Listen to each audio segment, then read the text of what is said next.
audio here for some reason. I Oh, can't hear you. Can you hear me okay? I can hear you good. My mic's on and All right, everything. let me just load up the my tablet and see if your audio.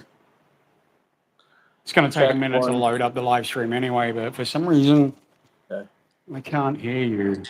Give me. Let's see. Oh, there you go. I can hear you now. Me? Yeah, all good. I Okay. won't bother with my microphone. I don't really need it. Oh, right. So yeah, Let's apparently we're see. live. Oh, there you Oh, go. right on. Cool, man. Cool. All right, rocking the live stream. Yeah, It's only good to be here. young, brother. Good, good. Oh man, what a way to do a live stream. Fucking 8 o'clock at night and 7 o'clock in the morning, man. It's fucking crap. So, Yeah. man, so, Yeah, um, I have a big cup of coffee going right now. oh, man, well, normally I'm fucking chilling out and like winding my night down by now. So it's like, oh, fuck, I gotta stay awake. I gotta stay awake. I gotta stay alert. Right. Right. These late nights, man. I'm fucking getting too old for it. I think. Um, Yeah, no doubt. all right, let's see if we get a few people showing up. It's Yeah, normally right on. they should start rolling in the next couple of minutes or so. It's a bit of an unusual time for everyone. Like all my New Zealand subscribers are in bed, and my Australian subscribers are heading there. So most of the it's going to be the Americans, I think. Yeah, for sure. Yeah, Right on, America. right, right. Yeah, wake the fuck up, America. Come on, Tommy's on. Let's go. Oh, here we go. Hey, Tuka. How are you, mate? Uh, one of my regular subscribers joins in on the live streams all the time. Good bloke. Right on. Howdy, mate. All right. So well, this is my first duo live stream I've ever done. So It's awesome. man, tag team from all across the world. That's Um, right. oh, who else? Hey, Stanley. Oh, God. So here we go. All the Aussies and the Kiwis are going to sign on. I bet there won't be any Americans. Oh, what's the Hey, story, Duka Stanley? Duka. Is that Hmm? how you say it? Duka Duka? Duka. Okay, Yeah, right on. Duka. Duka. Right on. That's cool. Yeah, yeah, he's one of the good people. So Stanley's one of my homies, one of the Raven crew, as we're calling it now, apparently. Cool. What's up, Yeah, Stanley? yeah, it's pretty cool. So yeah, so man, it's been what like about a month since we did your interview. Yeah, Yeah, man. That was man, awesome. great videos, man. They were very well received. We had like I think it's about 15,000 views across the two videos so far. Wow. Okay. So That's people dig awesome. them, man. People like hearing your story, brother. And That's that's awesome, dude. man. It is. It's great. It's great. We want to keep it going. I'm so glad you started your channel, man. That's Totally. wicked. Yeah. Uh, you do It's exciting, man. It's a little nerve wracking. As like a lot of us, I have really gnarly anxiety or whatever, but it's sure. I'm starting to get feeling more comfortable with it and starting to get like excited to make these things. I get in my little creative zone and start thinking about like stuff I can talk about and set up my camera and all that stuff. It's kind of Nice. fun, bro. Good, man. I mean, it is fun, and yeah, I mean, it's definitely nerve wracking at the start. Yeah. It absolutely like killed me when I first started doing it. I think I spent more time editing my videos than I did ever recording them. It was Right. fucking thousands of hours trimming out all that all the Yeah. time. Yeah, for sure, man. So, For sure. the more you do, the easier it gets, and the more we can put out there. That's the main thing, man. Yeah. Yeah, we need more of this type of content. Guys like us sharing our stories and spreading the word. Just to show people that we're not all scumbags. We're fucking humans. Yeah. Oi, Nikolai. Where are you from, Nikolai? Where are you tuning in from? It's an unusual name. Duke Duke says, I'm not with certain beliefs anymore. Must say, Final War when I heard them all them years back when I was hooked. Music talent, putting the lyric besides. That's for you, Tommy. Right on. Yeah, man. Thanks, Duka Duka. That's awesome, man. I appreciate that. And it's, I forgot to mention, like, when I bought that Final War t-shirt at the Fortress gig, at your gig in Australia, Yeah. I completely blanked, man. My ex-wife, who fucking hated everything to do with that scene, man, like she left me because of the fucking scene. Really? She Yeah. she bought a Final War t-shirt because you guys had the girl shirts. Oh, okay. Yeah, Yeah. so she fucking loved Final War, man. Like she fucking she downloaded the album onto her fucking iPod, man. Bro, That's cool. it was like the Blink 182 of white nationalism. Yeah, man. Fuck yeah, yeah. I dig that absolutely. Awesome, man. Yeah, it had like a pop punk element to it, you know what I mean? So Yeah, yeah. um And it the had that singer upbeat energy. yeah, for sure. For Yeah, sure. and that's something that a lot of oi and punk and oi and skinhead music just didn't have, was that upbeat energy. I mean, I guess it's kind of hard when it's like fucking death, killing it as well, kind of Yeah. shit. Yep. Yeah, for Um, sure. oh, what are we saying? Oh, you're from Denmark, Nikolai. Well, welcome from Denmark. Oh, James, What's up, hello, Nikolai? hello. Uh, Tuning in from the UK as well. Oh, you've got some fans here, Tommy. All the fans are I tuning in for you, brother. I see that, man. That's cool. I appreciate the compliments. Yeah. I'll try not to let any of it go to my head, man, because I Let don't. it go, man. Just why not? You can have your moments. Yeah, I suppose. Oh, welcome from Brazil, James. Good to have you here. Yeah, we've got lots of different people signing in tonight. That's awesome. Uh, Yeah. What's up, James? And oh yeah, we got CW from the UK. Yeah, I mentioned that. Wow, cool. Well, I mean, that's the thing. Final War probably was one of the most standout bands in RAC punk. Oi and all that for all those years. Most of that Sure. music was all the same. It was just three chord fucking. Yep. And Final War come along and it's like, oh, this is fucking different. This is Yeah. really different. Yeah, And for sure. I saw a lot of that in the later years of the scene, especially with like NS hardcore and all that coming in. There was a lot of like, really different sounds coming in and a lot of more mainstream stuff. Like I shared the live streams in my Instagram stories tonight, and I was looking for one of your songs on Instagram. I think there was Final War off for '88, but there Yep. was a cover of Victory Death by Moshpit. Oh, okay. Yeah, yeah, Yeah. but it's off their "We Carry the Heart" album, their last album they did. So, Sure. and I don't know if it's a cover of the Final War one, but it's called "Victory or Death." Just in their style, man, it's total fucking hardcore. Okay. Check it out; it's really good.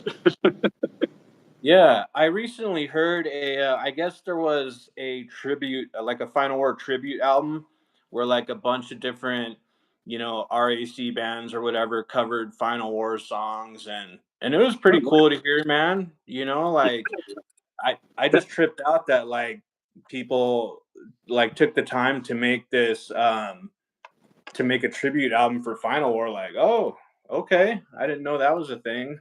Man, well, that just showed how much of an impact your music had on people. Sure. So, like when I talk about stuff, I don't give a fuck about politics or what it was about. It's just Yeah. the simple fact that musically you guys were talented, and there were many talented musicians in the fucking scene. So, Sure. and that's when someone does that, when they pay homage to a band, it's because of the music. It's not because of the fucking lyrics. Well, Sure. a little bit, And of course. credit to the singer guitarist. That dude had a real knack for like creating really catchy catchy songs, well-written songs, and like writing really catchy choruses. Yeah. He just had that knack, man. He was kind of a prodigy. I lived with him for several years, and so I'd get to hear him just practice in his room constantly, just always writing new songs and new songs. And Yeah. yeah, man, the dude was like a virtuoso. I was just lucky to tag along as like a punk rock drummer and get to play with it. And I got to write a couple of the songs, but I mean, most of that was him. And yeah, dude is super talented. That's cool. I suppose, do you know if he's still making music or?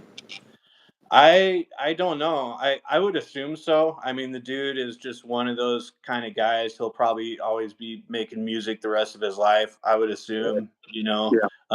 I've only talked to him a few times in the past like 6 or 7 years. So I couldn't say what he's up to, but yeah, I would just assume he's making music somewhere. Well, yeah, and hopefully he is, man. Uh, you know, Totally. hopefully he's gone more mainstream. It'd be Yep. good. Good to see him Yeah, out there again. for sure. Um, oh, he's still doing a few bands apparently, according to CW. Yeah. Hey, what up, Martin? Not much. We're just having a good old chat about some good old music. Yeah. Did you ever play in any bands or anything, Brad? Me? No, fuck, man. My extent of my musical skill is press and play on a CD. Yeah. Yeah, Shame. yeah. I did have an interest in music. My father's a musician.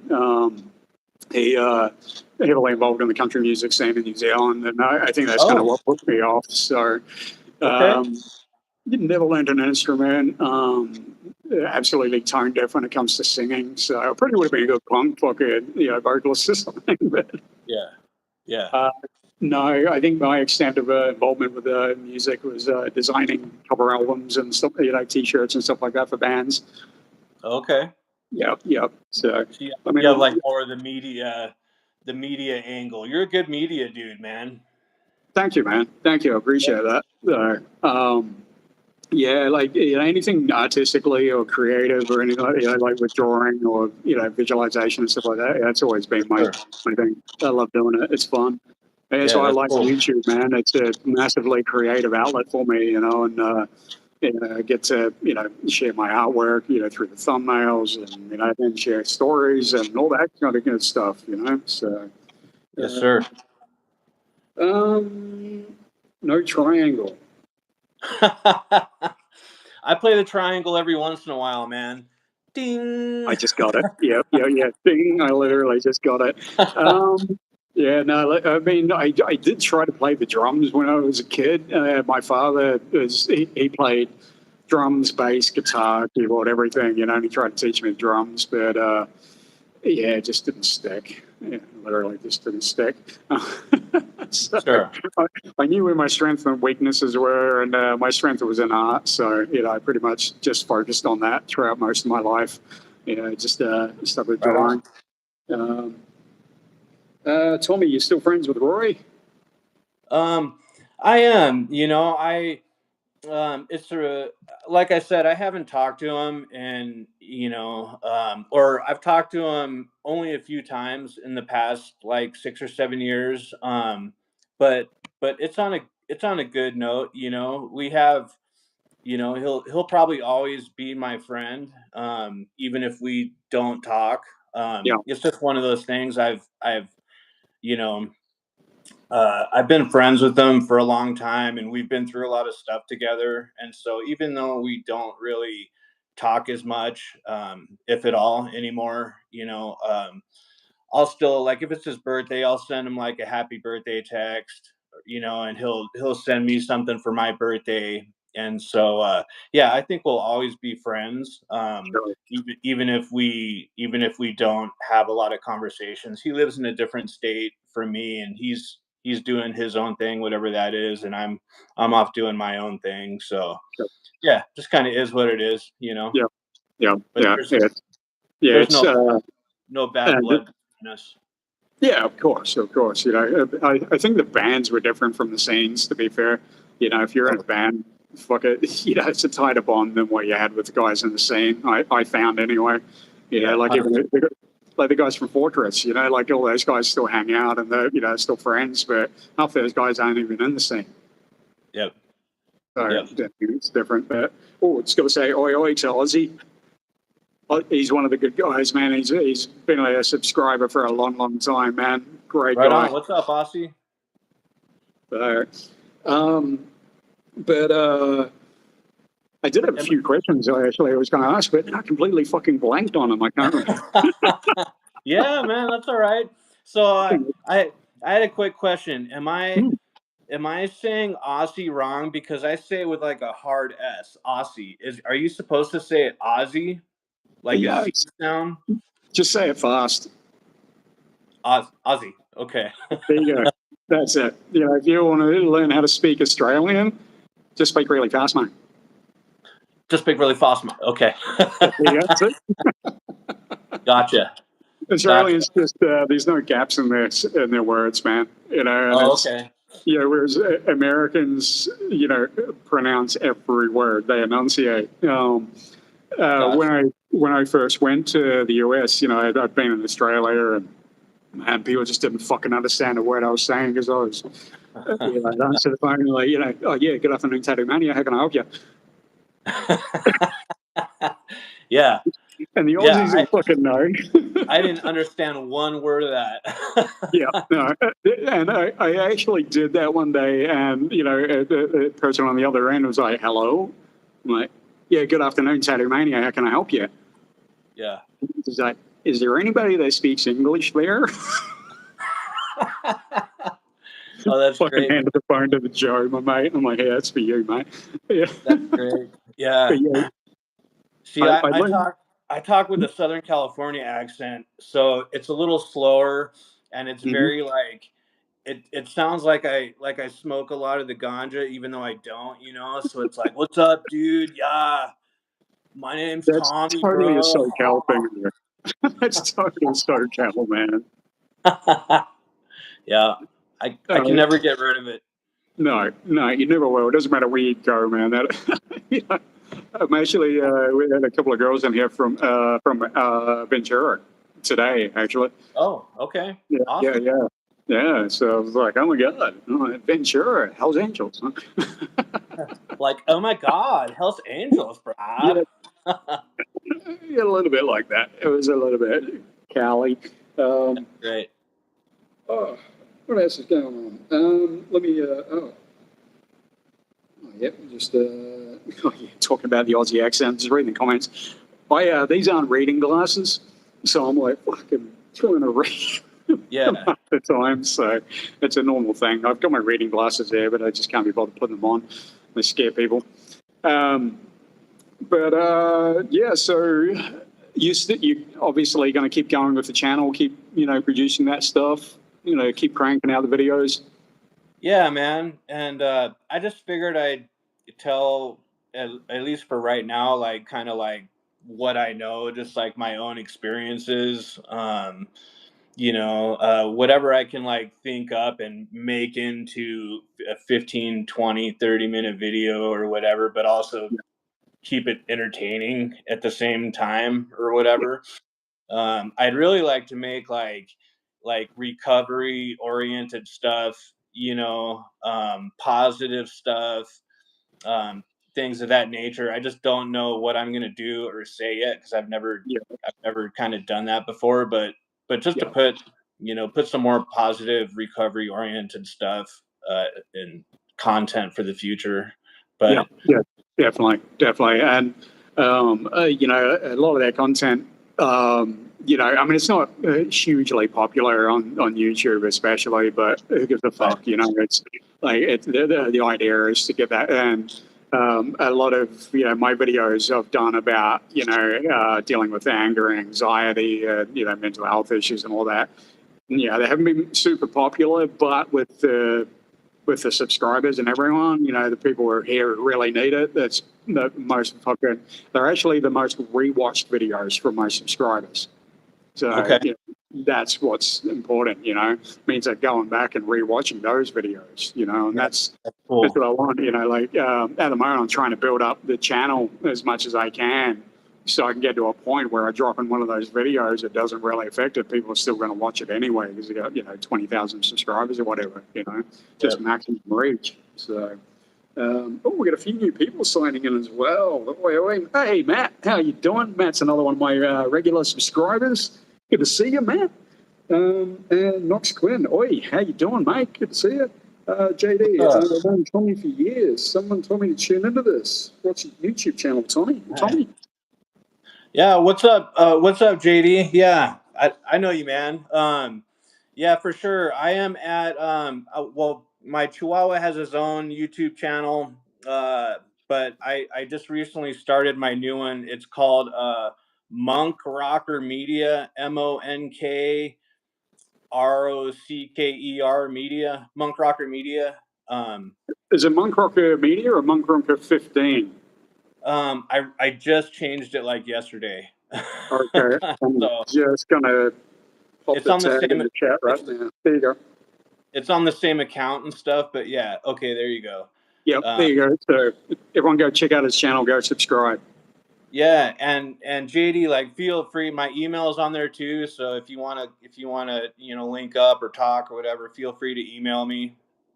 Totally cool. It's good to see you on here, man.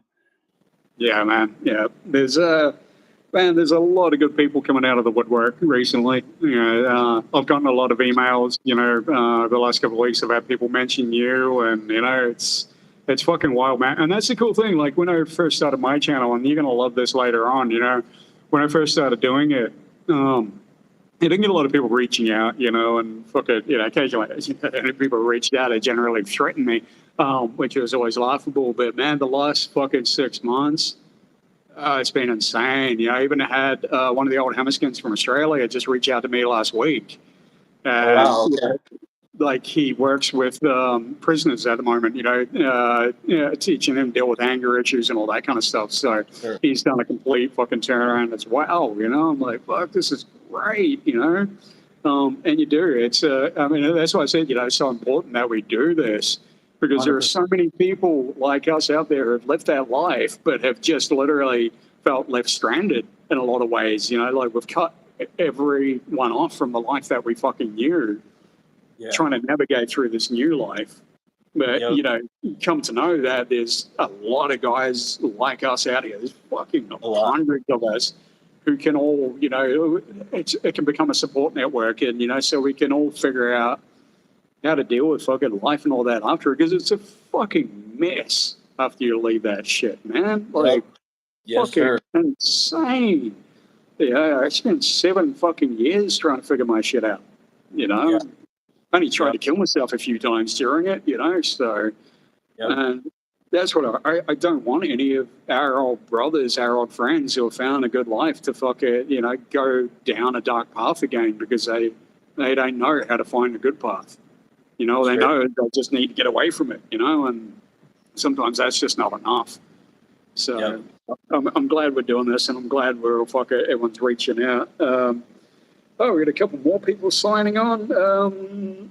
Away from Australia, new to scene, mad respect, long blacks. No, that's a good one. Peace and welcome. And What's up, everyone? and hi. We've got a few people on tonight. Good. Got a few people here.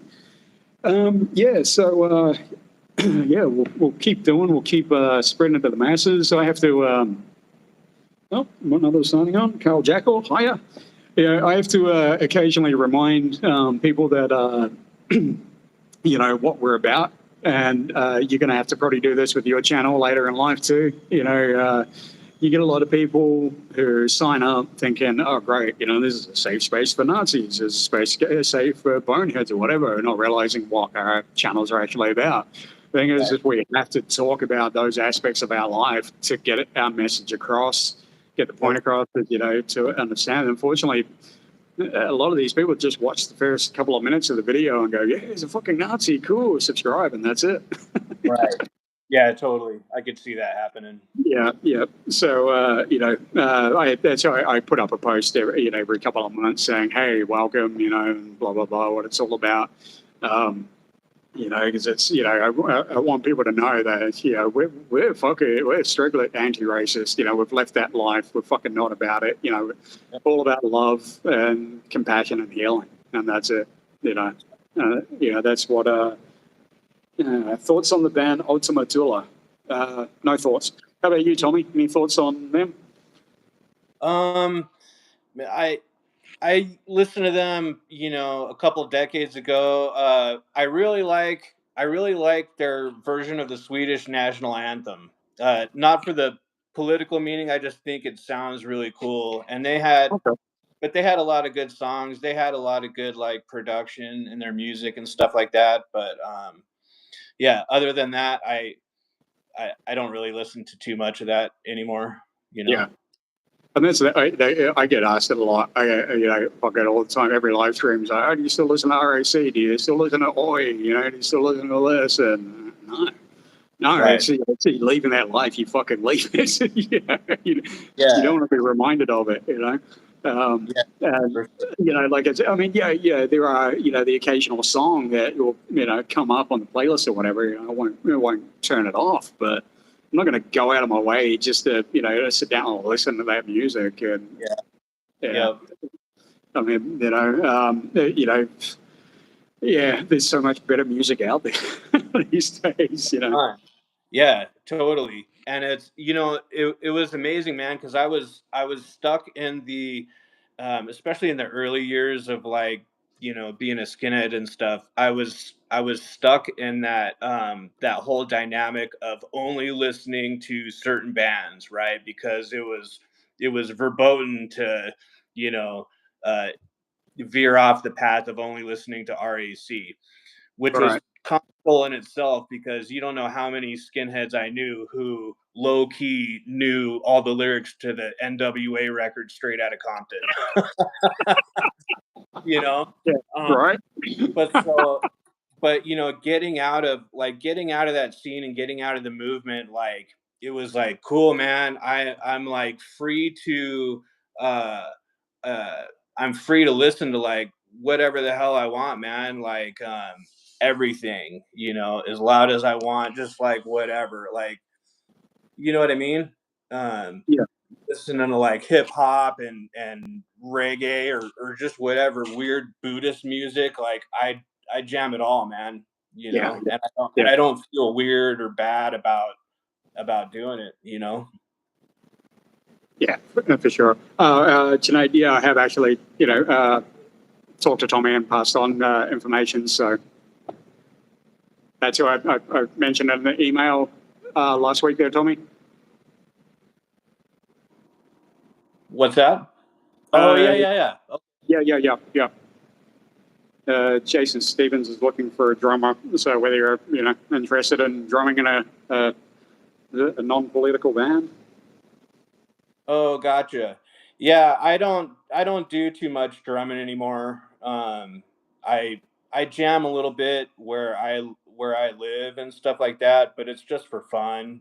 I don't really play in too many bands or do that thing. I just kind of live a more quiet life in recovery and stuff like that. So Chilling with Dr. I Bob. did I did play in Intimidation One a couple of decades ago. I played a few live shows with them. Oh, okay. Well, there you go. Tonight, you've got your answer there for that one. Hannah says, even though I've left the movement, I still listen to some RAC. Some of it sounds silly to me now. Yeah. Yeah, I hear that.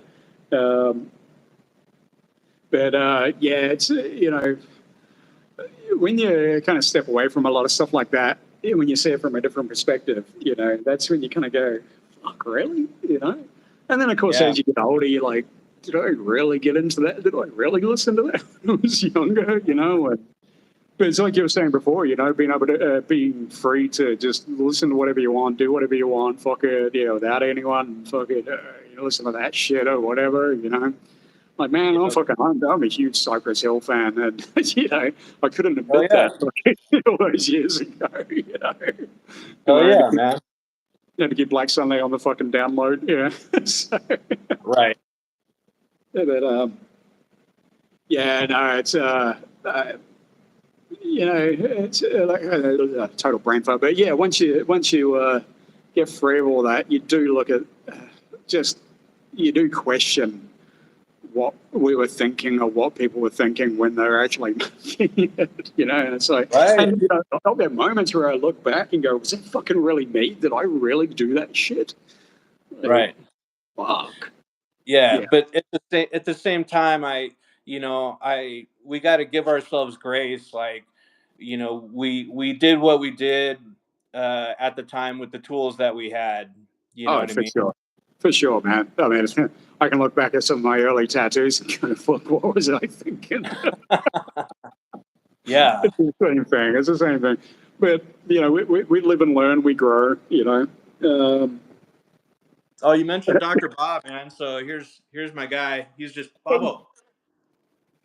Bob, what up, buddy? Hey, little guy.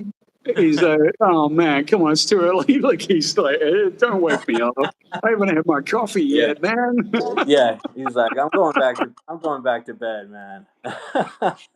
I don't blame him. I don't blame him. He's like, man, you do your thing, Dad. Fuck, leave me to Yeah. sleep. Yeah. What are you bothering me for, man? There's a question for you, Tommy. Did you see any skinheads with Thug Reich tats? I I've seen a lot of tattoos in my life. I don't think I've ever seen that, but it's kind of hilarious in a ridiculous way. I've never seen Thug Reich, but It's if kind the of women, weird. I mean, what does Reich translate to? It means peoples, doesn't it? Or fucking something like it's not. Is it fucking empire, isn't it? So it's Thug Empire, pretty much.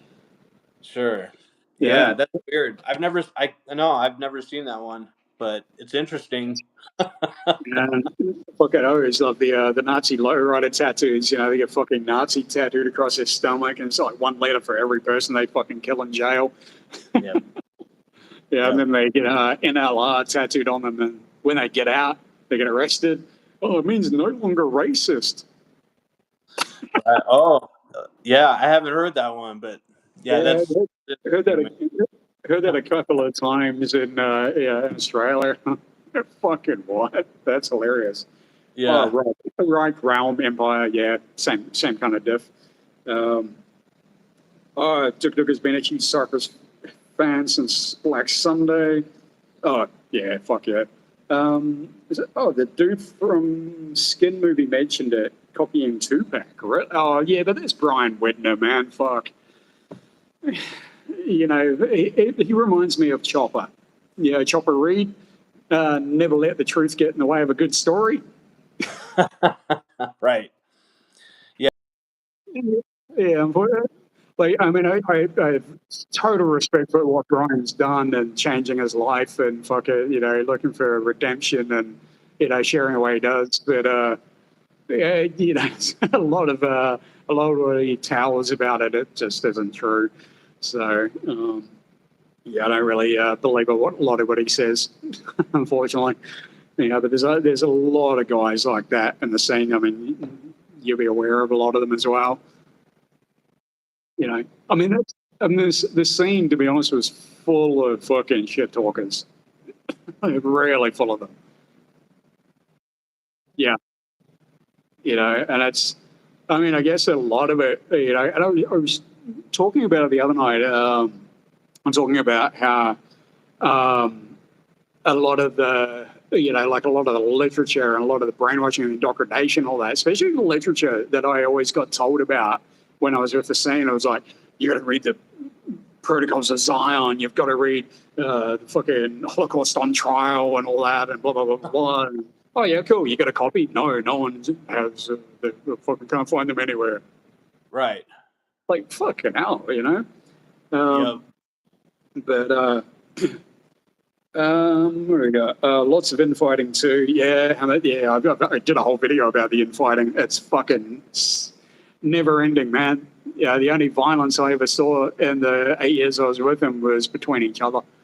Against your own. Yeah. Yep, Yeah, always. 99% of the stuff I saw was skinheads fighting other skinheads, Yep, white nationalists, initiating violence towards other white nationalists. yep. And That's that's what it was. why there's been, that's why there are actually so many fucking organizations, especially in the US, because they're all split groups, they're all splinter. They fucking, they have a beef and have some infighting. So I'm going to go create my own fucking whatever, fucking Yeah. blood and combat, fucking blah, blah, blah, blah, Tennessee chapter or whatever the fuck ever. And it's like, come on. Yeah, it's fucking ridiculous, and I've said it, no one takes the skinhead movement fucking seriously. It really doesn't. Like you look at like the MC world and all that. And they're like, oh yeah, once you get serious and you want to become a fucking real gangster, real patch member, then come see us. Right. So and it's just always splintered, man. So, oh hey Bleak, welcome. Bleak's in Colorado, I think. So not far from Oh, you, Tom. what's up, Bleak? My fellow Midwestern American. And we've got Martin Loera. Brian, he never told me very much. Yeah, there's probably a lot of things he doesn't want to tell you. Um, but there's another question for you, Tommy. Have you heard about that RSC band's made a tribute album? Oh, yeah, we were just talking about it earlier. Yes, we were talking about the Final War tribute album. Yep. Oh, sorry, Bleak, you're in New York. My bad. New York. Okay. And Hammond's from Oregon, so nice. Oh, we got someone from Connecticut. Down here is going to be all the Americans tuning in tonight, and a couple of my Aussie and Kiwi lads, of course. Yeah, right on. Yeah, cool. Sorry, you get a bit distracted easily by comments and stuff. Plural. But yeah, I don't even know how to pronounce your name, SHGT11. Yeah, the Final War tribute album. We were talking about that at the start of the live stream, and yeah, that's a tribute to fucking really good music. That's what we decided on that one. Yeah. Duke says, "Am I right to say Final War did an acoustic album? Did you guys do an acoustic album?" We did, and but I shouldn't say we. I should just say one guy. The singer basically did that whole album by himself. Right. Just recorded himself with the guitar. Okay. Okay. So it was like Final War singer unplugged. Yep. Yeah, Nice. pretty much. Yeah. Nice. Yeah. I could sell that to MTV. Be doing a unplugged version of RAC bands.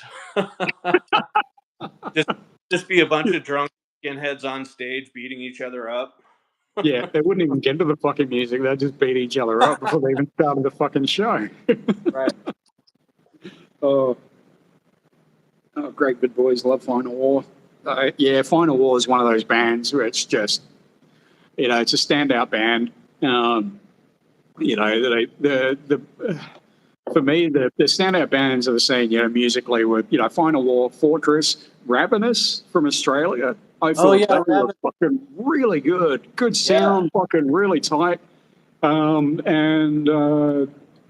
for me, a lot of the other, like I was into NS hardcore, so Fear Rains Down, fucking great band musically. Okay. And I really liked Teardown as well. They were fucking NS hardcore. But who's some of the other bands I was thinking of the other day? Yeah, that's about it. All the rest sucked. Yeah. And I have there is a couple RAC songs I'll still listen to, man, just every once in a while, maybe like once or twice a month, man, that I still, I don't listen to them for political reasons or anything like that, but I think more or less just because they'll bring up some good memories I had from 20 something years ago, and then I'll Yeah, listen to it and I'll be like, hey, that's a cool song, and then I won't hear it again for another month or something. yeah, yeah. Just how I roll, I guess. Yeah. I'm the same, man. I have a few songs on my regular playlist that and I've got like fucking 1,000 songs on there. They come up across, it's actually Blind Faith. Ravenous is one of my favorites. Yeah. Love that song. I have a couple of mosh pit songs on there. The Caught Between Two Hells song off their first album. I fucking love that song, man. Every time it's just the start of it just gets me fucking pumped up. I just want to go smash it. Yeah. Yeah. That's cool. I'll have to check that. I'll have to check that out. I don't think I've heard that one before. Really? Oh man, fuck it. It's actually on YouTube. Oh, rad. Okay. Yeah, Even. yeah. There's quite a few of Moshpit's songs on YouTube. Quite a few songs off "We Carry the Heart," which was their last album, which is a really good fucking album. They're all on YouTube. Actually, one of their songs, I think, is "We Carry the Heart" off the same title album. I think that video on YouTube has something like 80,000 views. Oh wow. Yeah. Nice. So I mean, and the yeah, the politics aside, I mean, they're a nationalistic band. They're not a fucking racist band. Not overly racist, but more nationalistic. If they dropped that, man, they would be huge. But they're also it's members of Brainwash as well. So, and I mean, Brainwash have been around forever. They were fucking huge in Europe. In the NS hardcore scene. So they used to do a lot of fucking shows. Even one which was more of a mainstream show. They did it in fucking Berlin. Sure. But Oh, Max Resist. I'm just reading some of the comments here. CWA crackers with attitude. That's the white version of it. Yeah. Crackers. If I form that group, Crackers with Attitude, I get to be the Ice Cube of that group. He was my favorite one out of that band. I think he's probably fucking everyone's favorite. I mean, no one wants to be fucking Eazy-E, man, because you know how he went out. Yeah, right. Yeah. Us injected death sentence. Yeah. Oh, all right. Let's catch up on some of the comments. We got Angry Aryans were awesome. Yep. Avalon was a badass band. Avalon. Wasn't it more like folk music or something? Ozzy says, Brad, I remember the first time I told you about Thug Rock. He said it was an NS gangster rap group. Who are they? I was told about NS gangster rap when I was at Hammerskin. Like, my brother told me. Have you ever heard about that? There was only one artist I heard of, but this is like late 90s, I think. I forget his name was, but it was like MC, I don't know, MC Himmler probably, something like that. But and I even think this dude, I can't remember his name for the life of me, but I'm pretty sure he made like a CD or something, but it wasn't received very well. And I heard it one time, and from what I remember, like the music was absolute shit. But that's the only like white power rap that I've heard of. That's fucking wild. So there you go. Yeah, it does. It does actually exist in some form. That's fucking wild, man. Oh man. Yeah, just those things do not go together at all. Hate Machine was great. Brainwash has a video that has almost 1 million views. Wow, yeah. Like, I mean, that's the thing. I mean, if you click on the Brainwash, and not knowing that, you would not know they're a fucking nationalist band at all. Yeah, their production's really tight. We were looking at getting them over to Australia at one stage. My roommate at the time was actually good friends with the guys from Brainwash. Oh, right. Yeah, we're going to get them out, but logistically, it's going to cost us fucking tens of thousands of dollars to bring them all out for one show. Yeah, no, we're not paying that. Mr. Bond in S rap. Oh God, it is actually a thing. Mr. Bond. There you go. NS rap. MC Bond, is it? MC Chalkline? MC That's kind of a cool name, that Chalkline. DJ Adolf.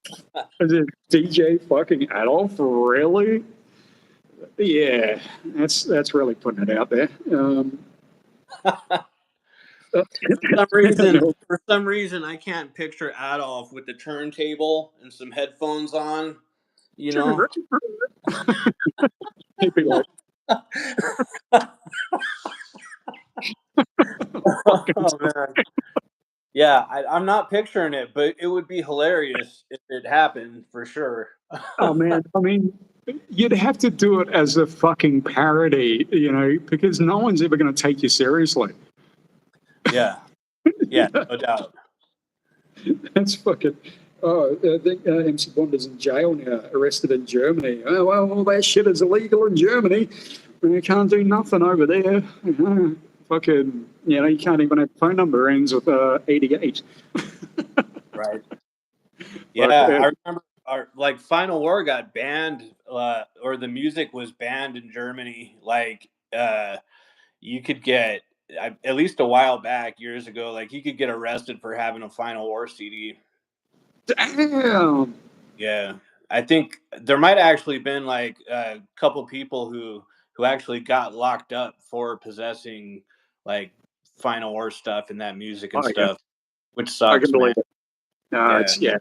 No, they Germans just don't fuck around when it comes to shit like that. One of my buddies from Germany, when I stayed with him, he's not a skinhead, but he's a tattooist.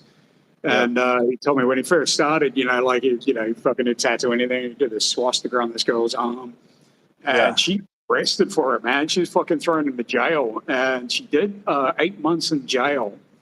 But when they released her, they looked at the tattoo and it was still there. So they recharged her, resentenced her, fucking put her back into fucking jail. She carved it in her cell, man. That fucking hardcore about it, It's like, holy shit, that's extreme, man. Yeah, that's wild. I mean, last year they just completely banned the hammerskins, so you can't, no hammerskins in Germany anymore. Sure. Which is actually the largest chapter. Obviously, the German chapters. Even when I was with the Hammers, there were over 200 full patch members in Germany. Oh wow, damn. Yeah. It's fucking massive, and militant as fuck. That if you saw that little video clip that I put in with the date, it's the video of all the Germans coming out with the fucking protesters and they got the baseball bat and all that. Yeah, one of those dudes is a hammer. He's one of the German hammerskins. Yeah, that got circulated around fucking really quick. But what else is going on in the comments? What are we missing? Not much. They spoke about it on Goyim TV a while back. Goyim TV? What the fuck is Goyim TV? You're referring to Jewish TV. Oh, really? Yeah, sorry, but we don't allow that kind of speak on this channel. Bye-bye. So, just a heads up for anyone listening. See how many drop off. Just to let you know, Tommy and I aren't Nazis. We're not racist anymore. So, if you're expecting that, wrong channel. Just have to update everyone every now and again. Keep on top of it. We're all about the love, the coffee, the recovery, fucking good times, good vibes, good people, man. That's what it's about. And you know what? That's the one thing I have learned. That's the one thing that all that shit taught me.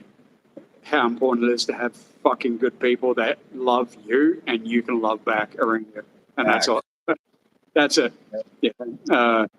Because that scene, it's all full of fucking people who be like, I love you, bro. You turn around and they're fucking stabbing you in the back. Yeah, facts.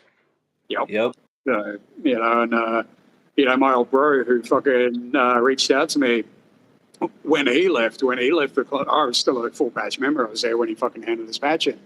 And the amount of fucking shit they hung on him minutes after he fucking walked out. And it was just everything came out, and I blocked a lot of it out, I just didn't want to fucking hear it.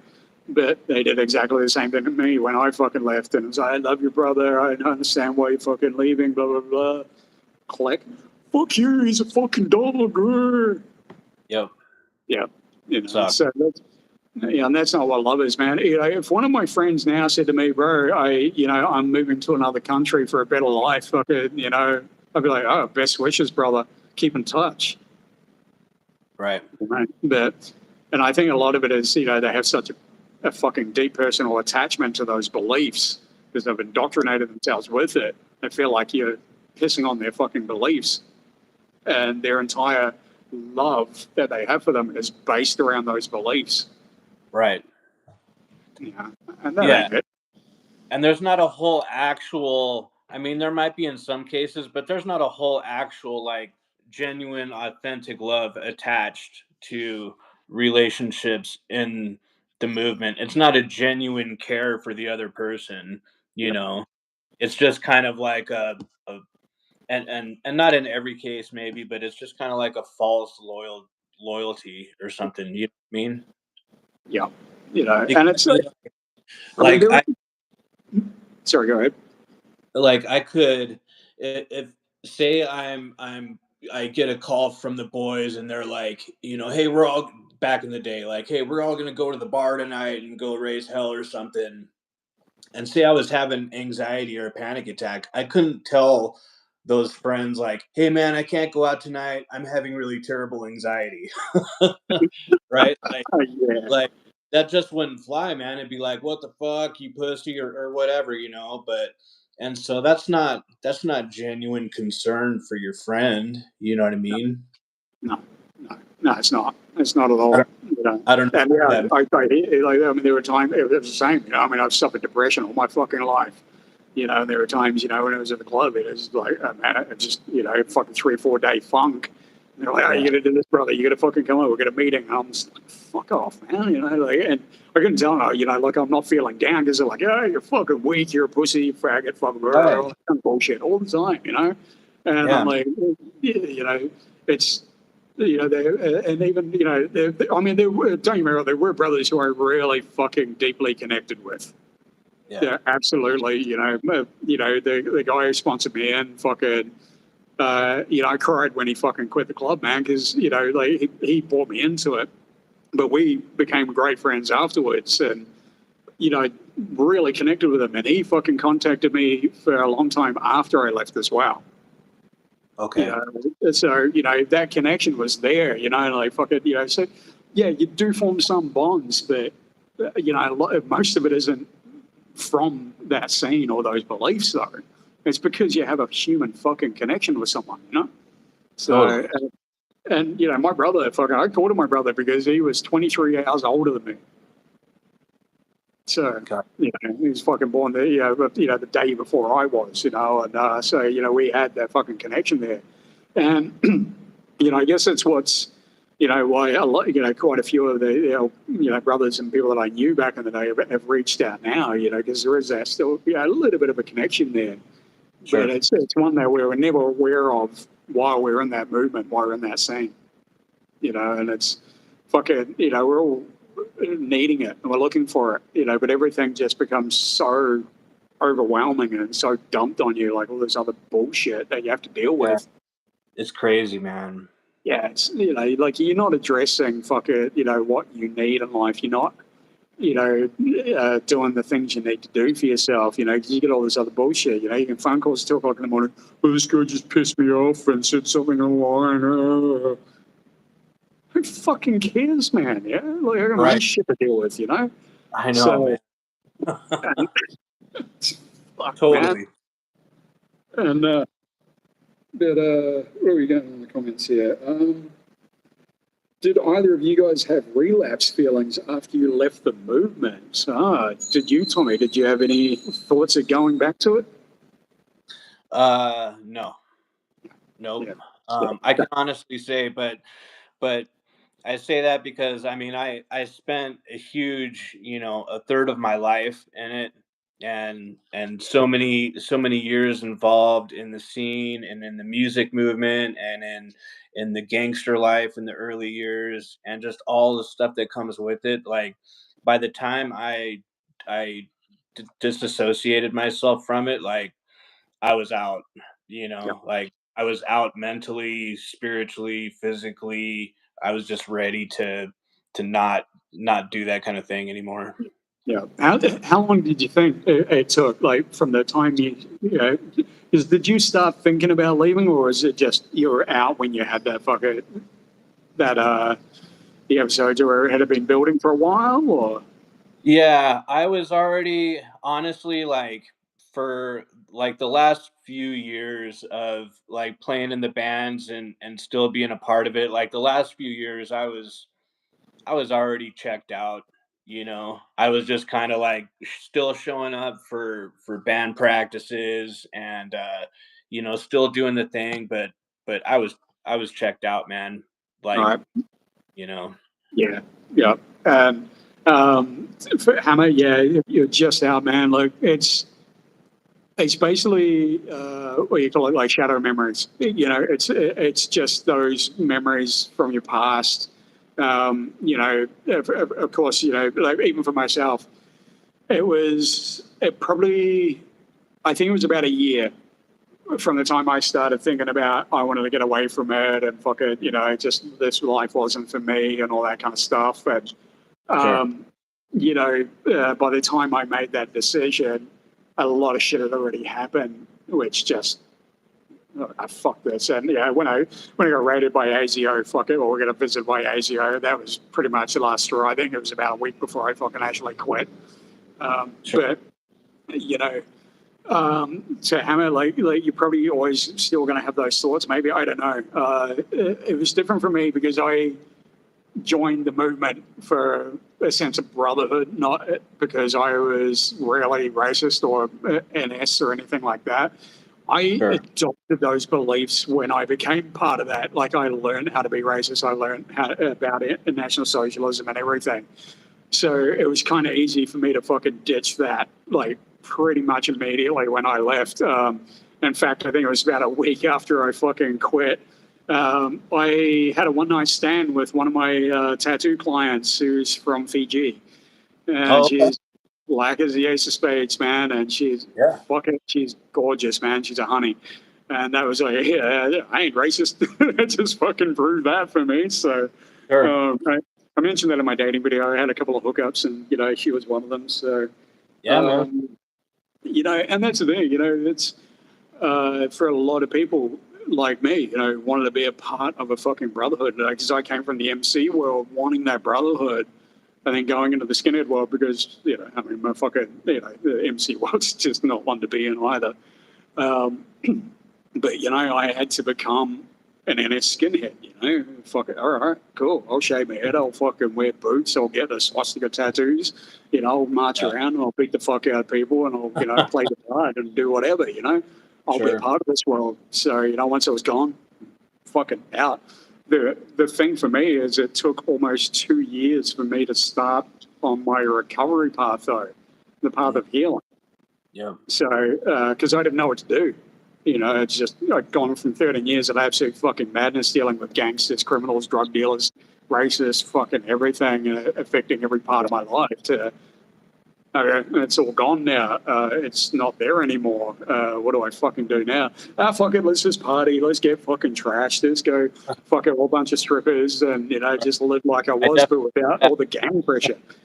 But it just, you're just doing the same shit. At the end of the day, I had to literally take a fucking stand and go, fuck this. I am doing something with my life because I'm sick of the way my life is fucking going. Yep. I don't want to be hurting. I don't want to be in pain. I don't want to be depressed. I don't want to be anxious. I don't want to be having thoughts of suicide. So, Yeah. and that's what all those years did to me. Yeah. So, I I was a believe that. happy-go-lucky tattooist, living the life, living the dream in my 20s before all that shit happened.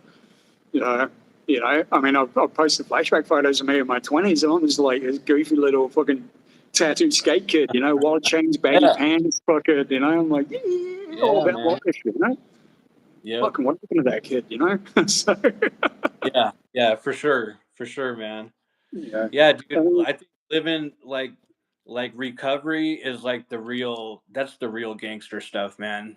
you know, like to do recovery, like to be a skinhead or an MC or whatever, like yeah, that takes some courage or whatever, but like to do recovery takes a whole shitload of courage to actually like face yourself and face your childhood traumas and do it without shoving a bunch of drugs in your nose or committing violent acts or anything. Like to face your own demons, that's the most gangster shit of all, in my opinion.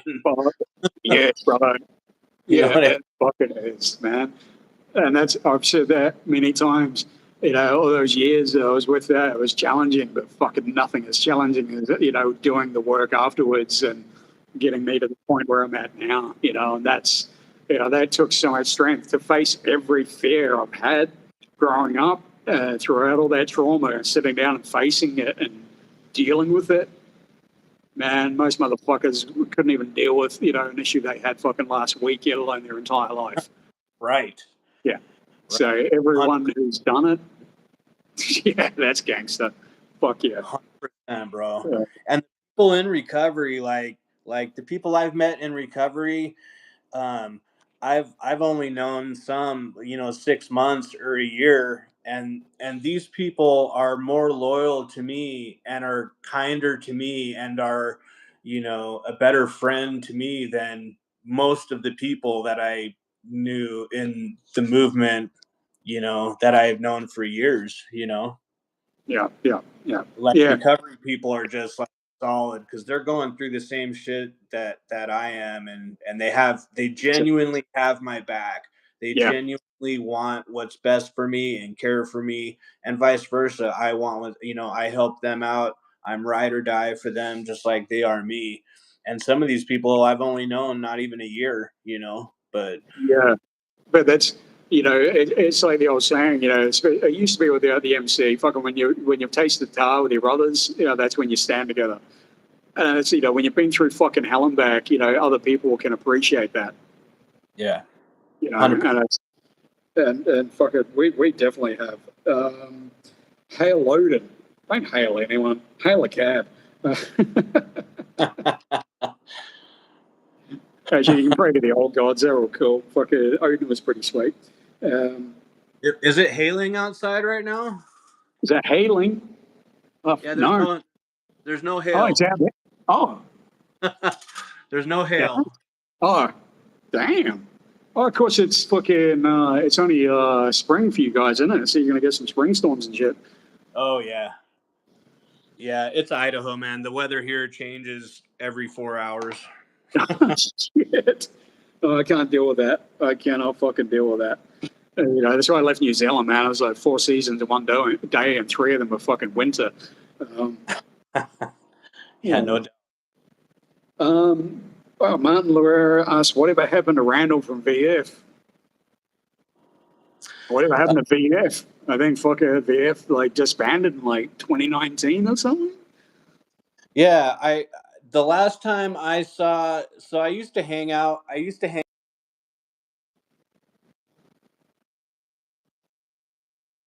stayed and partied at his house a couple times with him and his girlfriend and stuff like that. And I always got along with him okay, but I hadn't seen that dude in probably 21, 22 years or Wow. something like that. Wow. So I'm not sure whatever happened with him and Volk's Front and all those guys, but It just, you know, it was another one of those organizations that grew too big, too fast, too many fucking, you know, wrong people in it, and it just fucking collapsed. You know, like I mean, the Hammerskins had fucking beef with Volkswagen for years. It's actually, oh, they my did. I forgot about my that. my sponsor. Well, you met him, Ben Hammerskin. Ben. Okay. Yeah, you met him at the ISD. Fucking crazy motherfucker. You know, the 3 7 tattooed on his forehead. Yep. Yep. Yep. Yep. He started that shit, man. Fucking the following year, the ISD, a couple of the guys from Australia who wanted to be Hammerskins, fucking, they were told they would never be fucking Hammerskins, actually went to America and fucking met up with Randall and started up the Australian VF chapter. Oh, okay. after they were told not to. So, and it came to a head at that ISD. Fucking Wealth, the guy who ran fucking VF, walked out the door, and fucking Ben's sitting there waiting for him. He's like, fucking boom, just cracked him and sent fucking Wealth flying backwards through a couple of doors, and it was all on. And then the fucking next day, the Portuguese Hammerskins went to every VF member's house and took their fucking patches off them and sent them all to Ben in Australia. Oh, wow. Yep. Fucking crazy shit. And, like VF fucking in Australia, they tried to, they were like, oh, well, fuck you, we'll take you on, blah, blah, blah. Okay, bring it. There's fucking two of you and there's fucking a lot of us. Bring it on, man. Yeah. But that didn't last long in Australia, I don't think. I know that disbanded worldwide anyway. So, there sure is a lot of drama in that scene, man. It's like a high school locker room, it's because they lack a fucking, I don't know, a common cause or a common enemy. Even they don't fucking fight against who they say they're fighting against. They're not fucking doing anything. So when you have that much like, I'm against this, I'm against that, I'm against this, but I'm fucking just talking to the same people. Well, I'm against you now. Like, fuck you, man. Right. It's fucking got to go somewhere. And it just, I saw it all the time. And it's like, even sitting at the barbecues, fucking like once a month at our place, it was like, all right, who's going to start an argument? Who's going to fucking say something to piss someone else off, And, man, the worst experience, man, was my fucking my birthday one year, and Ben, my brother, was his birthday was the day before mine, and I was like, let's have a fucking cool party, man. Like, let's fucking get it on, get some strippers, man. We'll fucking have a great night, I had a massive place, so organized it all. I had like fucking 20 of the guys there, fucking everyone's all having a great time. Strippers turn up. And it's a fucking full-on show, man. These two last girls, it was a fisting dildo and squirt show. So they're real classy, Super classy. I was like, man, this is how we used to party with the fucking MC, man. We'd have, like strippers on a Friday night. I mean, I walked into the clubhouse one night, looked over because everyone was looking at the fucking front door of the stage, and I look over and there's a girl fucking another girl with a strap on. I'm like, oh yeah, cool, Friday night at the club kind of deal. So it was, like, fuck it, all right, I'll introduce this. This is what we'll do, man. Because I'm sick of these guys drinking and just getting down and fucking yelling and screaming at each other. Yep. So they'll bring some pussy in, because these guys haven't seen pussy since pussy had them. Fuck it. I mean, these guys couldn't get laid in a fucking whorehouse with $100 bills strapped to their dick. But it was all fucking good. Everything was great, and that, the last two girls that turned up, they had a minder with them, which is like standard, and he was like fucking Turkish or something like that. And one of the old boys, fucking, just after they left, because he was saying, I'm going to fucking stab this cunt. I'm going to stab him. Like, you're not fucking doing anything like that in my house, cunt. Fuck you, you're not doing anything like that. And he, of course, that started the whole decline of the evening as soon as the strippers left. He's like, would any of you motherfuckers back me if I stab that cunt? Like, show how much of a fucking warrior you are, blah, blah, blah. Like, what the fucking hell? For real, man? Like, you just watched a great show, with a girl fucking squirting all over my face. Like, fuck you guys, Yeah. And then him and Ben got into it. And I went to bed at 11 o'clock. So you guys suck, man. I fucking went and took some sleeping pills. Woke up at 3 o'clock in the morning to hear them fucking punching on, pretty much. Like, going at it. Fuck, man. Like, you guys suck, man. Yeah. Guys, no idea how to fucking sound like, don't have fun, man. It's fucking ridiculous, Yeah, buzzkill, man. It's like fucking totally, man. It's like, repellent. So, I mean, if you can't fucking have fun after, fucking watching some naked girls fucking roll around, what's wrong with you, man? Yeah, no doubt. At least the MC fucking after the girls left, man, it was fucking back to partying, music up, everyone having fun, It's like, man, those guys knew how to fucking party, And I mean, things like that, just that really added to the list for me wanting to get the fuck out of that scene. No doubt. It was just, man, these guys are just so lost because that's it. They're lost. They've lost their way. They're lost what it is to just to be human and to have fun and to experience life and to experience joy and things like that because they've become so narrow-minded in their focus on this one thing. Yep. And they forget everything else around them. Yep. And that's, like I said, when you have so much focus on that hatred, that's why it projects out onto others. That's why they fucking fight all the time. Yep. And then you add egos, and then you add trauma, and then you add mental illness, and then you add substance abuse and alcohol abuse or whatever, and then it just piles on top of each other, and it's just egos out of control. Yeah. Yeah. And it's, fucking, that's probably why there's not many girls around because you add girls into the mix, it's even worse because these guys, like I said, they don't get fucking laid. So they're preying on any bit of pussy they can find. And some of the biggest fucking splits I've ever seen in the scene were over women, including fucking Scott from Fortress. Really? Yep.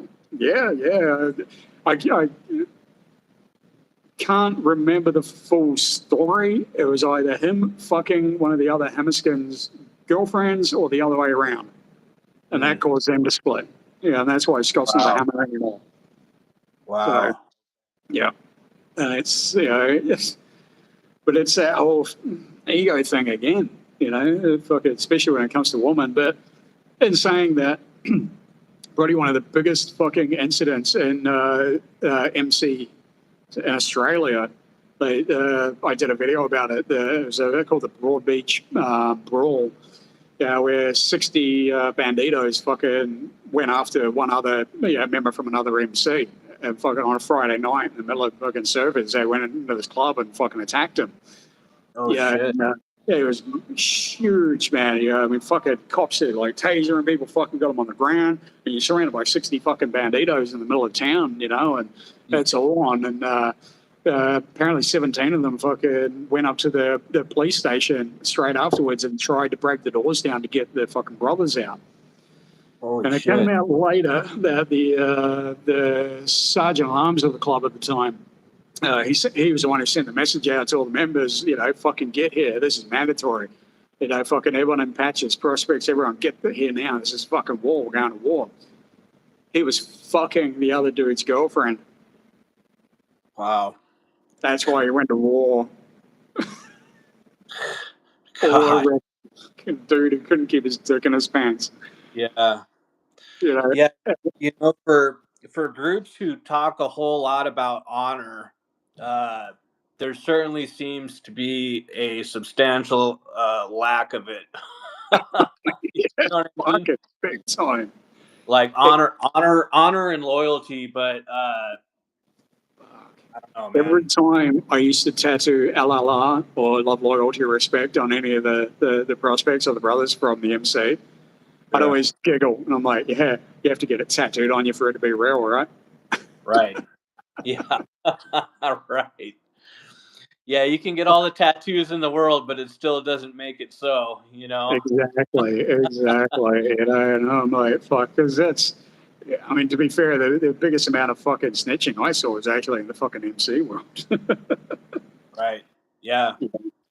And, we've got a few more comments. Oh, hey, Blackie Black Metal. Finally, I get you on a live stream, brother. Sorry, Tom. Blackie's a fucking awesome dude. He's, and Charlie's here too. Oh, fucking all the crowd's here. Wubble up, dub dub. Hey, Charlie. How you going, brother? Fuck. Oh, yeah, good peoples. What's up, Blackie?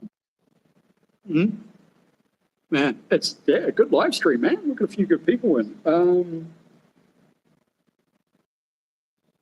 Blake said, sounds like a horrible end to a great party. Yeah. Fucking all the skinhead parties ended up fucking with usually a bit of a downer at the night. Actually, apart from some of the ISDs were fun afterwards, right? They were fucking pretty cool. We always had a pretty good time after them. Yeah.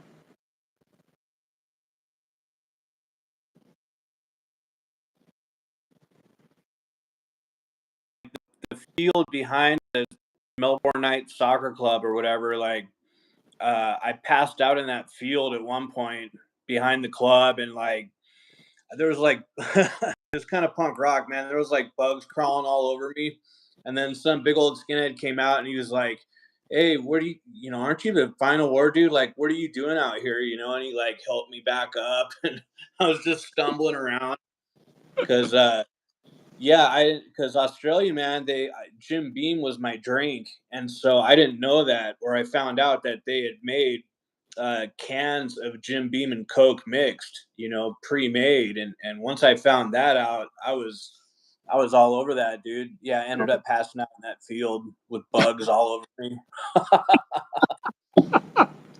Yeah, man, those fucking those premix, the Jim Beams and that, because they do them with was it Jim Beam, Jack Daniels? I think they do like a couple of whiskeys, like Canadian Dry premixes and all that. And Yeah, yeah, that'll fuck you up, man. They're like, I think they're 5.5%, but that'll mess you up, man. especially if you drink a lot of them and you mix it with other stuff, you know.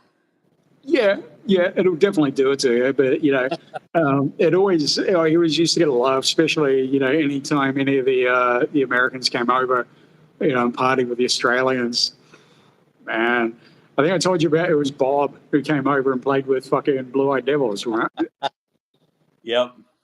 That was hilarious. I'll tell the audience we were hanging out at Jesse from Death's Head place, and it Yep. was after the gig.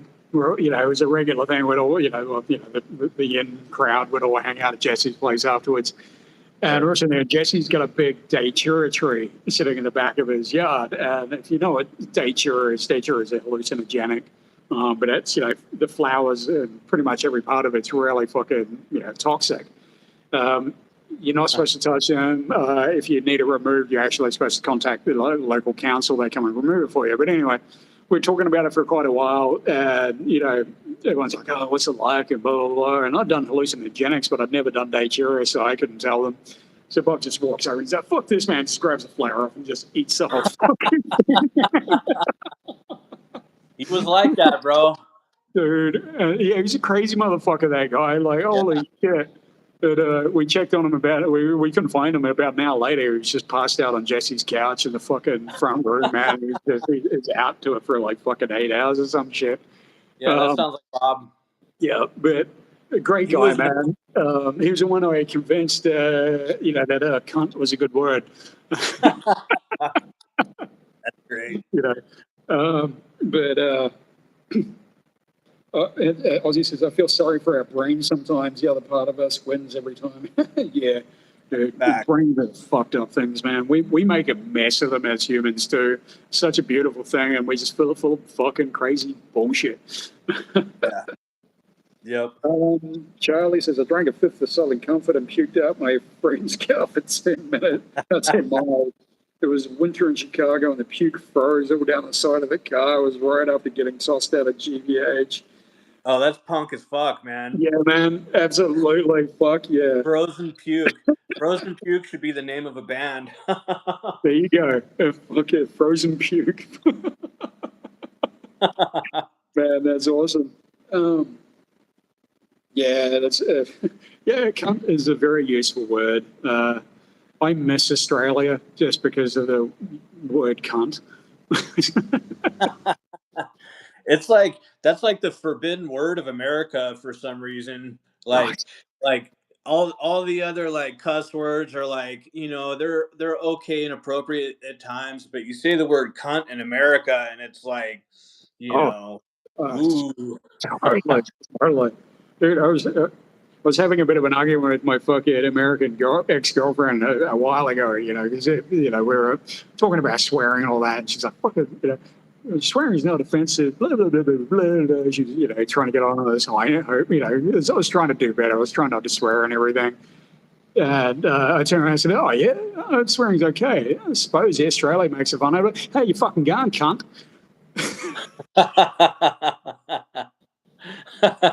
You looked at me and you're like, I'm like, yeah, it's not so great now, is it? Right. Yeah, when it's directed at you, then it's a different story, Absolutely, Oh, Doug going to find us a video. Are you going to find was it the bloody Australia cunt song? Have you would have seen that? I actually used it on one of my videos, and it's to America, Team America, and it's Australia cunt, yeah, or so fuck yeah, everyone. That's awesome. I got to check that out, man. That's awesome. It's fucking gold, man. It's hilarious. It's done by Political Network. So they do political satire. They're fucking hilarious. I was so blessed drunk when I sing this band called the Mentors play that I knocked their drum kit over. Oh, no. Nice. Hey, one of the members of the Mentors is a subscriber to this channel. So say hi to him. Really? Yeah. Oh, right. Yeah, for sure, man. Yeah, he commented a while back. So commented on a couple of the videos. So yeah, shout out to him. I had a couple Mentors records back in the day, like vinyl records or whatever. Nice, they were cool, man. They were a trip. Yeah. I mean, I heard a couple of this. I couldn't fucking name any of their songs if you asked me, but I knew of them and I heard some of the music. No, I knew they were one of the cooler fucking bands. That's for sure. Yeah, El Duce. Didn't El Duce got ran over by a train? I think that was demise. It's a good song. My American wife forbid me to use the word. She really is a cunt. Yeah. Okay, so that's a proper use for the word. But that's in Australia. I mean, everything's a cunt. You're a cunt. Hey, young cunt. I mean, if it is a bad cunt, it's a shit cunt. Yeah. It's easy ways, and I don't know. People do get a bit uptight about it. I mean, I always, try to remind myself not to swear so much, especially because I do the YouTube thing now, and it takes so long to edit everything out. Yeah, I bet. So I try and get the mindset because with YouTube, if you swear in the first 3 minutes, your video won't get shown to a lot of people and it won't get monetized. Oh, so that's good to know. Yeah. So that's why a lot of videos, you'll hear beeping in the first 3 minutes, but then the rest of the video they won't bother. Gotcha. That's exactly because of that. So, I don't mind. Swearing's okay. What else we got going on here? Haven't heard anyone mention the Mentors in a long time yet. So we're bringing up all the old good stuff on this channel. We're all a bunch of old fuckers we are. Yeah, seriously, man. Yeah. So how young are you now? I'm pushing 50, man. I'm 47. 50? Oh, 47, man. Yeah, yep. Fucking still young, man. Really young. I don't feel young. Yeah, I definitely don't feel like a 20-year-old, that's for sure. Yeah, I mean, I wouldn't mind a 20-year-old girl right now, but, yeah, you can swear on the live, which is great because swearing is a sign of fucking intelligence. Fuck yeah. Fuck yeah. Yeah. No, the lives are great. You can pretty much get away with everything. I can even, smoke weed on the lives, and that's allowed. It's monetized as long as I'm not fucking promoting the sale of. It's all good. That's cool. I have actually had a couple of my lives demonetized though. Oh, for what? I don't know. They don't actually tell you the reason. They just tell you it goes against community guidelines. I generally I dare say about 70% of my videos get held for review for monetization because of the content. Gotcha. So I have to actually have them manually reviewed by a person. And the only one that wasn't suitable for monetization was actually the cannabis one that I did recently, like how cannabis helps racists and everything. Sure. So that wasn't allowed because, and even though I wasn't promoting the sale, wasn't endorsing it, I wasn't glorifying it, I was talking about, medical benefits of, which is still illegal in some countries. So it's a pain in the fucking ass.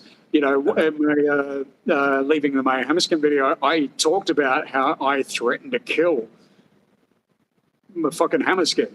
Like, I threatened his life over the phone. I threatened to drag him out of his bed at 2 o'clock in the morning and beat him to death. You know, that's okay on YouTube, you know, but, you know, look, weed helps people is fucking not allowed. Right. Can't say that. No, fuck no, you can't say that, you know. And, yeah, even Charlie says YouTube is way overzealous with censorship. If I don't like something, I just stop watching. No censoring necessary. Yeah, it's, I mean, like I understand censorship to a certain point. Yeah, there's some stuff that just shouldn't be fucking out there.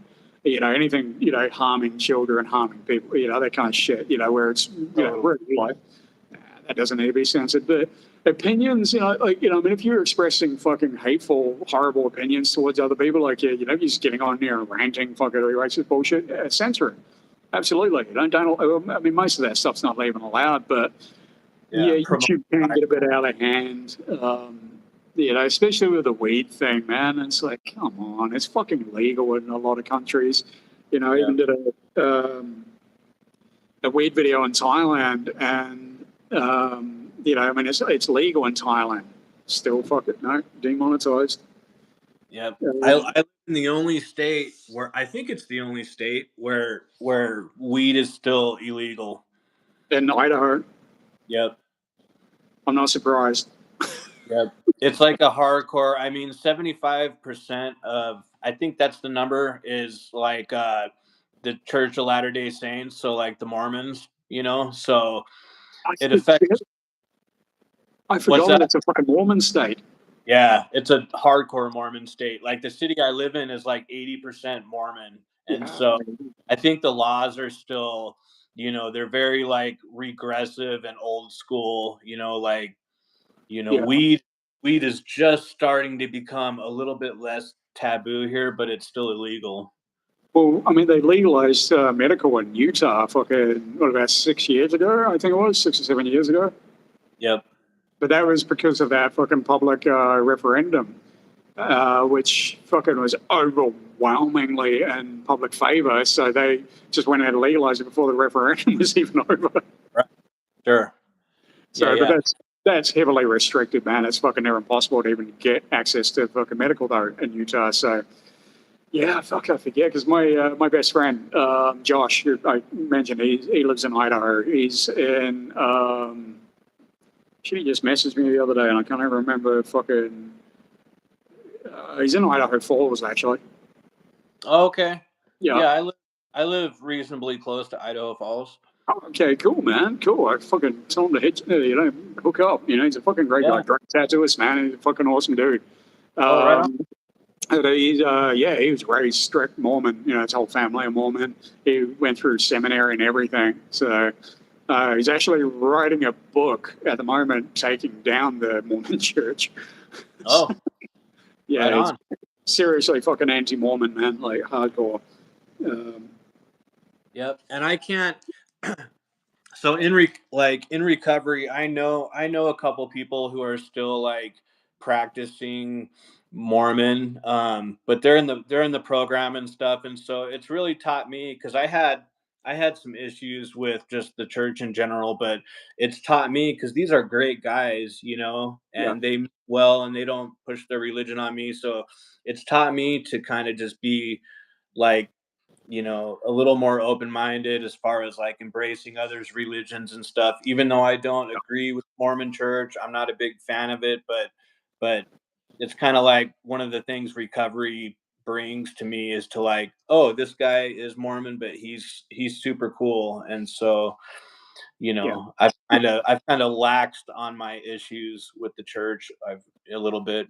Yeah, I'm the same, man. Like I've definitely relaxed my views on religions and churches. You know, most of the people are religious or stuff like that. You know, it's I mean, they're all just looking for the same thing we are. They're just looking for peace in their lives, and most people don't know where to find it. You know, churches are the obvious fucking place. Because it's been that way for thousands of years. Like, you want to find peace, you want to find happiness. The only problem I have with any religion is their structure, and their, 100%. yeah, the spiritual teachings of pretty much every religion, all the same, and they're all great. They're all fucking, point to look within yourself. God is there, and God is all around you. God is within you. You are God, essentially. So, once you realize that, that's all there is fucking to it. So you don't need all the other bullshit with it. So, what do we got going on here? So a few questions. Carl's almost 54. Dude. Oh, Charlie's 54. Oh, yeah. Go. We got some the old boys around. What else we got going on here? Sorry, I'm catching up. Charlie said, I was raised Irish Catholic, so of course I'm an atheist. Right on. Good people from almost every faith, and anyone trying to be a kind of person is all right by me. Amen. Yep. And it's all the individual, If the individual is cool and just being kind and stuff like that, then that's cool. Whatever they practice, Yeah, absolutely, man. Fucking. It's not easy to navigate this world, and try and figure out how it's fucking navigated. And religion can definitely help center you, and help. Spiritual teachings definitely can help center you and find your path. And totally. I mean, and it's basically like religion and spirituality isn't one size fits all. It's basically that's why there are so many out there. It's just people find their way in different paths. Like I found out through Buddhism and through teachings of Eckhart Tolle and Noah Levine, who's a Buddhist. And they all, especially Eckhart Tolle, uses teachings from every fucking religion. From Sunni faith, from Muslim, from Christian, from fucking everything. As long as it's going to help you to have a good life and be a better person and be kind. 100%.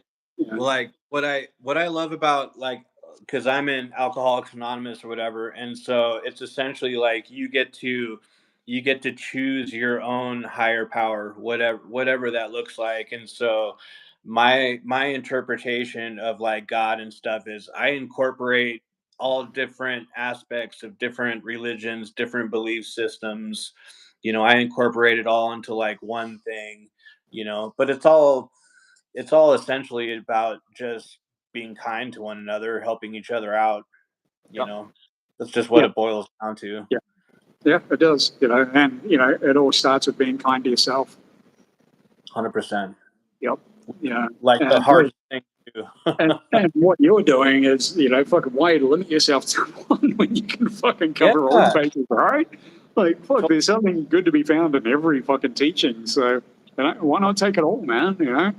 I mean, and that's the thing. I don't know if it was the same for you, but once I got started on the path, it was like, a fucking almost a crack addict for these teachings. I was like, oh my gosh. And once I started fucking feeling that veil lift in a lot of ways, I want more. Like, fuck, what else have I got to deal with? Oh, I want more fucking trauma to deal with, and I want more teachings. I want more of this, and this is going to help me, and this is helping me. And it just, it man, such an addiction, and if you're going to be addicted to something, that's the stuff to be addicted to, Yeah, absolutely. And I've got to say, it's been of the hugest benefit to me in my life over the last 8-9 years. And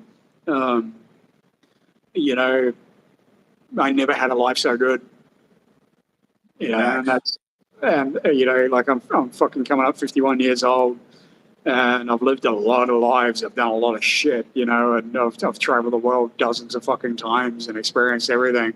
The last 8 years have been the most rewarding, the most revealing, the most exciting. Like, fucking really, really exciting, man. I never thought I would be excited to fucking sit down and meditate. Yeah. I Yeah, guess. man. Dude, before I turned on this live with you, bro, like, I had anxiety about coming into it. I mean, I get anxiety about everything, but I was like, oh, I'm nervous. I gotta do this live. And I was like, stressing out a little bit, and I was all tired and stuff. And so I actually spent the 15 minutes before I signed on to this watching this Buddhist monk on YouTube, and he does like the bowls, where he Oh, hits like the singing the bowls. bowls or whatever. Yeah, Oh, dude. And I just sat there and just like meditated to this monk doing these bowls, man. yeah, yeah. But it works, like just listening to Fuck yeah. him, being in the meditative mindset, man. It's rad. Yeah. And then if you hadn't have done that before you got on the live stream, we probably wouldn't have even made it this far. Fuck it. You think back, I mean, if we had been talking about this 10 years ago, fuck it, it would have been so, we wouldn't have been able to fucking do it for a start, It'd be Yeah. fucking manic. So, yeah, and that's the thing, like, and that's why, I love doing these videos and sharing, especially, when I get to share aspects of that to so many people because they don't expect it. They're like, fuck it, you can sit out and meditate, fucking come out of it with a smile and feel fucking great, not have a single thought. Like, how the fuck is that possible, Right. I love that aspect of it, I get excited about it, and I'm like, fuck, man, try meditation. It's the best Yeah. fucking trip you'll ever fucking have. Yeah. Yeah. Me too, man. That's what's Yeah, up, man. it's fucking cool, man. And, like, when I think back, especially, like fucking 10 years ago, if I had to deal with anything anxious, if I had to deal with it, fuck, man, it was in my thoughts 100,000 times a minute for fucking days leading up to whatever it Yep. was. If I had to go fuck it, TCB, to fucking sort someone out or give someone a slack or do whatever, it was always fuck, man, or it's just fucking don't even talk to me for days. Right. Imagine the fucking cortisol levels in my fucking brain at that time. Imagine how fucking much damage I was doing to myself. Yeah. It's unsustainable, man. It's Fucking right. unsustainable. That hypervigilance and that constant cortisol running through your body is so not only damaging mentally and spiritually, but damaging to your physical body. You know, Dude. Oh, it's one of my lowest points, shit was got real bad, and I'd sort of, figured the business out, and, I fucking destroyed my shoulder about a year earlier, and I was still recovering from that. And sure. I went to see my doctor because he was constantly giving me scripts of fucking painkillers and, sleeping pills and shit. And he looked at me and he's like, "Are you okay?" And I'm like, "Why?" He's like, "Because I was like this. I was so fucking hunched over in the chair, and my Yeah. neck was fucking sore, and my head was pounding." And he's like, "When's the last time you slept properly?" I'm like, "I don't know, fucking weeks maybe." And he's like, "Dude, you're seriously stressing yourself to death." Yeah. So I've never seen you so stressed. He's like, "I don't want you on the Wow. fucking." Like he wouldn't continue my script of sleeping pills at that time. He's I need to fucking back you off these a little bit because they're obviously not working. Sure. He tried to put me on antidepressants. Yeah, like that's ever going to fucking work. Uh, but I think that it's like that was over a period of a fucking year. I destroyed myself, man, like physically because of all this fucking stress. Yep. Man, it's I'll never go back to that. Fucking no Bad. way. You couldn't drag me back into that shit. Yeah. Fucking No way. doubt. You No know. doubt.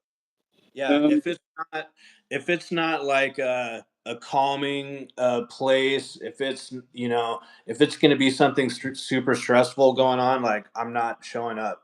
You know, right. I'll only cruise out and do stuff socially or whatever that's like gonna be fun, lighthearted, a calming, tranquil environment. Yeah. Otherwise, Yeah. I'm not going. I can't go because the stress has been killing me all my life, and so And I it just can't. has that long term fucking effect on you as well, don't you? Yeah. So Serious effect. yeah, yeah. I mean, before I fucking quit all that shit, I was the most social, active person I've ever fucking known. I was out all the time. I could walk into crowds of thousands of people and never have a fucking issue with it. I walked into clubhouses with 300 fucking, bikers there and fucking, hey, what's up, brothers? Yeah, fucking let's party. No problem, Yeah. Fucking used Yep. to walk through massive crowds in downtown Vegas and fucking no problem. Never had a problem with it. They had the Khmer New Year here, this week. Oh, Thousands of okay. people on the streets fucking spraying each other water. I couldn't go out and do it, man. My fucking anxiety was going through the roof. It was like, I bet. no fucking way, man. I'm not going into that chaos. I And bet. I see crowds now. I'm just like, I'm going that fucking way. I'm out of here. I don't want to Yeah. know about it. Yeah. Just Um, hearing you talking about that event gives me anxiety. thanks. There's no way I can do something like that, man. Yeah, it's fucking nuts. Where I'm living now, it's right in the center of town. So we fucking, it's always chaos out there. And, we have a bar next door and they're always like, come down and hang out. Oh, I'm good, man. It's Yeah. not my jam. Yep. My new place that I'm moving to is right literally between botanical gardens and a Buddhist temple. Okay. So every morning I'm going to be woken with the call to prayer, meditation, all that kind of stuff, the gongs, the bowls, a whole lot. Oh, yeah. That's where I'm at in life these days. That's where I want to fucking be. I want that peace. Charlie just said the best service was a weekly Buddhist meditation class. I learned more about my connection to others and how my actions affected others and anything else I went to there. Oh, that's in prison, man. Yeah, fuck.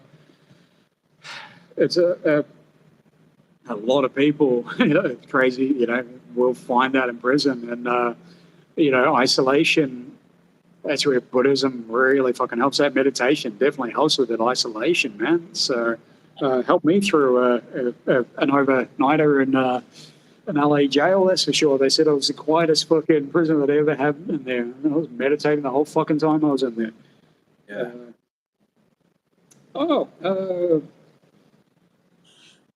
I'm just reading from T. Beecher.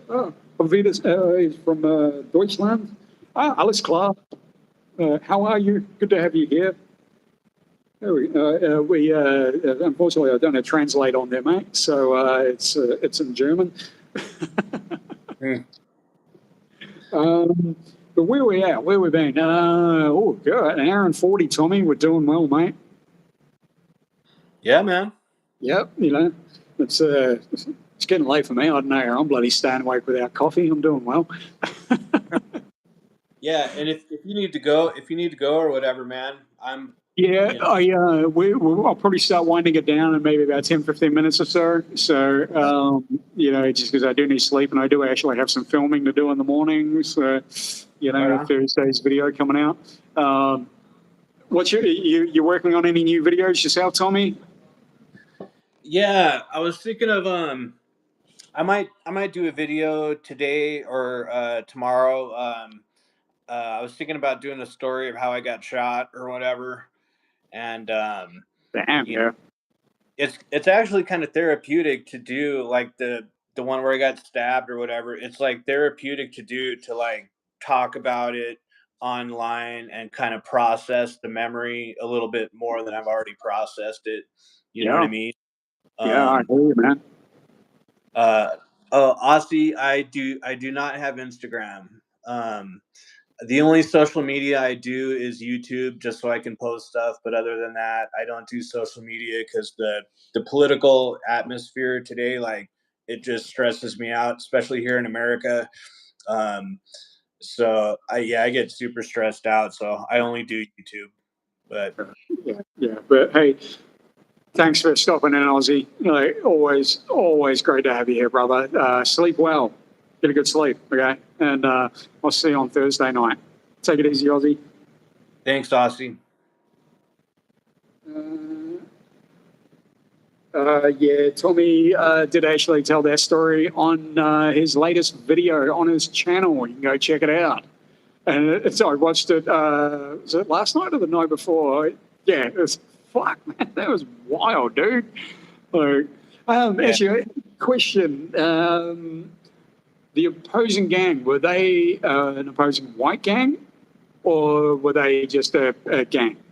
You don't have to name names or anything like that. No, they were not an opposing white gang. They were in LA, just like there's a lot of like white power gangs in California, specifically Southern California, kind of they have the more kind of gangster aspect to them as opposed Yeah, to the political boots and braces. It's more of a gangster thing. right. And so the kind of I guess Sharp's anti-racist skins are kind of more in the gangster aspect too, and that's what these guys were. So it was like Gotcha. gangster Sharp, and this particular one they were called Unity skins, and they're from like the San Gabriel Valley in Los Angeles. Talk about having a fucking identity crisis, man. Like, Yeah, fucking a sharp skinhead gangster. yeah, it's California, man. It's Yeah, weird. Just it's like true. it's Very just fucking. yeah, it's mainly gangs, man. It's just kind of a gangster culture, gangster environment. Yeah, And yeah, so yeah. It's that whole. I mean, even look at like fucking like Hell's Angels in California, man. They're fucking rocking the baggy pants and white knee-high socks and fucking yeah, what you guys call them, like Nike bikies or something like Nike that? Vikings. Well, that's more of an Australian thing. The Nike bikies, they wear Nikes, like short shorts, fucking no shirt, bum Yeah. bags, fucking gold chains everywhere, teeth whitening, tans, fucking. Seriously, like the chapter that I was hanging around with, out of the 10 or so members, about half of them were Nike bikies. Out of Oh, okay. those, like 5 guys that were Nike bikies, all of them owned, or their partners owned fucking nail and beauty salons and fucking tanning salons. So they Yeah. could all get their fucking tans done and their fucking nails and their teeth whitened and all that shit. I'm like, Uh, you guys are fucking gay. Sorry, but you're all fucking gay. Like, yeah. fuck it. I mean, their teeth whitening helps when you're like, fucking, of course, but yeah. And I didn't that's, think of that, man. That's funny. hmm? I didn't think about that, but that's funny that you mentioned that, bro. Fuck, dude, man, and fuck it, it really got worse. Like, um, that actually spread to New Zealand in a big way. Australia started deporting all the criminals back to New Zealand. Yeah. They call them 501s. And so, all these Nike bikies ended up in New Zealand. And fuck, it's hilarious, man. Their bikes have got like gold everywhere, fucking Versace seats, fucking, it's like, whatever happened to fucking greasy jeans, ripped up shirts, fucking dirty patches, fucking Yeah. greasy hair, beards, that's a biker. That's a true fucking biker to me. And I look at the Cali scene, the Cali bikers wearing their fucking, the Vato look and, the baggy shoes and Yeah. you guys are just as fucking bad, like, Christ, you guys even know how to ride a bike? Yeah. Like Yeah, the the bikers I grew up with were like the old school. There's a lot of like denim and stuff yeah, like that. You yeah, know, I was raised. I grew up going to AA meetings and stuff with my dad, and so there was a lot of like old school bikers there. You right. know, and Yeah. that's how I was familiar with bikers. I'm not familiar with like the Versace seats or So whatever. that's fucking Hilarious. that's where when I got out, where I started seeing a fucking go that way. Yeah. Um, I don't want to be a part of it. Like I got into it because I love the old school, man. I love that fucking old school bikers. I grew up with them.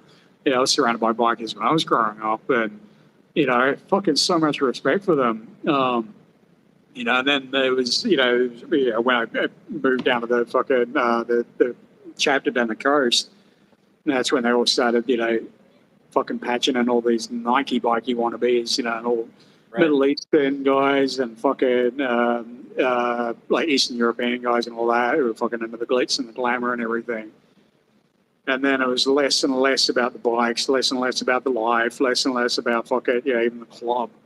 They were just using the club, to be criminals, to be fucking gangsters and all that kind of stuff. And it was shit. I didn't fucking sign up for this. And then the incident that I told you about, that happened. It wasn't too long after I actually left the club, stopped being a hang around, because the guy who caused that, he was causing a lot of shit. A lot leading up to that, man. And he was a good friend of mine. Like, I was friends with him before I even got into the club. And, he fucked up big time, and after that, the Queensland government actually brought in new laws, anti-biker laws, which fucked everything. They brought in, like new tattoo fucking studio licensing and all that kind of stuff, which fucked me. Like, I couldn't tattoo in Australia after that ever again. So that for me was like, fuck the Nike bikies, fuck all that shit. They've fucking ruined a lot, man. It's a little bit better. Like, I'm still friends with some of them. I still have contact with a few of the members, and Sure. but a lot of those guys got out as well. They're like, fuck, we don't want to be part of this. The Nike bikers can fucking have it. Yeah. Right on. But, gay boy gangsters, fucking very much so. I remember flying out to Cali to visit. The first thing we were given was a knife, just in case, bro. That sounds about right, bro. I think I think I remember you, man. I think I remember you telling me that story about the knife many years ago, man. But yeah, that's California, especially in the 90s, man. Southern California was a wild place in the 90s as far as gangs and skinheads and just the whole culture, man. It was like the freaking Wild West. That's crazy, man. Fucking. Can you still wear bike club patches in Australia? Only in some states. I think Victoria and ACT, which is Australian Capital Territory. I believe are the only states where you can wear patches now. Western Australia actually has a complete ban on insignia, including tattoos. So you cannot show gang insignia in public at all. One of the first men charged was a Hell's Angel called Dane Brakovich, and his whole fucking face is tattooed. He had fucking Hell's Angels HA81, you name it, everything. Yeah. And he was charged with insignia laws for having Hell's Angels tattooed on his face. So when he rocked up to court, he blacked that in and tattooed a fucking swastika on his chin. And he's like, well, this is illegal. Wow. Yeah. Oh. Yeah, Dane's a fucking amazing guy. He's out of the whole scene now, but he's very anti-government. But yes, a lot of them have been charged with showing tattoos in public. Now, New Zealand gang insignia has just been banned in November of last year. They banned all insignia in public places, but they didn't ban tattoos because the large majority of New Zealand gang members do actually have their gang patch tattooed on their face. The mongrel mob, they aren't allowed to used to be, they weren't allowed to get their full patch done on their back until they'd done 10 years, but they could get their patch done on their face straight away. So most of the new fucking patch members would go and get, the bulldog tattooed on their face or MMM or something like that. So the New Zealand government hasn't banned gang tattoos, which is fucking crazy. You're arrested for going outside wearing a fucking cap that says nomads, but you take your shirt off showing your whole back patch, that's okay. That's wild, man. Yeah, it's fucking insane. It's just a political fucking PR stunt, man. It's bullshit. I've done a few videos about it already, showing the hypocrisy of it. Like, I don't condone gangs, I don't condone gang behaviour and everything that, but I do understand why there's a fucking need for it, especially in New Zealand. And there's better ways to address it than, taking the badges off them. It just doesn't work. After the biker wars in Canada, you remember that, Tommy? The fucking big biker wars in Canada? Vaguely, yeah, but I remember seeing news stories about that. Yeah, it was huge. It was a big war. It was originally Rock Machine versus Hells Angels, and then Rock Machine actually patched over to Banditos. And there was almost 200 fucking people killed in the span of that war. car bombings and shootings and fucking everything was wild. Sure. So the government there actually banned gang patches in public, fucking, and it had absolutely no effect whatsoever. Australia, same thing, absolutely the same. The statistics have shown that banning gang patches does absolutely nothing to reduce gang crime. So in fact, it actually worsens it for the simple fact that they can't identify gang members in public now. So it's crazy. I brought up a point in one of my videos that in New Zealand, legally, a member of a skinhead gang can march down the street waving a fucking swastika flag, yelling white power, and that's illegal. Right. But and then at the moment we've got a fucking church group in New Zealand called Destiny's Church, and they have an offshoot called Tuitangata, which is their motorcycle faction, and they're all patched. They do more to intimidate the public than fucking any gang I've ever seen. They're legally allowed to at the moment. They're legally allowed to wear their patches. Wow. So, yeah, it's fucking crazy. But in Australia, Victoria, they've banned the swastika and they've banned the Nazi salute now. So there was a couple of massive protests, like LGBTQ fucking plus counter protests by the NSN, which is the National Socialist Network in Australia. There's a whole new breed of Nazis. I'm doing a piece about them soon. But they were, parading down fucking Main Street, giving Nazi salutes and everything. And their leader was the first one to be charged with giving a Nazi salute. And then he fucking did the same thing outside the courthouse. He got charged again. So they're not that fucking smart, man. They're really not. So, I believe that. yeah. Oh, Stanley said you can still wear patches in New South Wales. Oh, yeah, of course. Yeah, I seen the fucking Sydney run just recently, actually. But you can't show your tattoos. It's fucking wild. There's some nonsense censorship. Definitely not going to gang shit anymore, but also against censorship.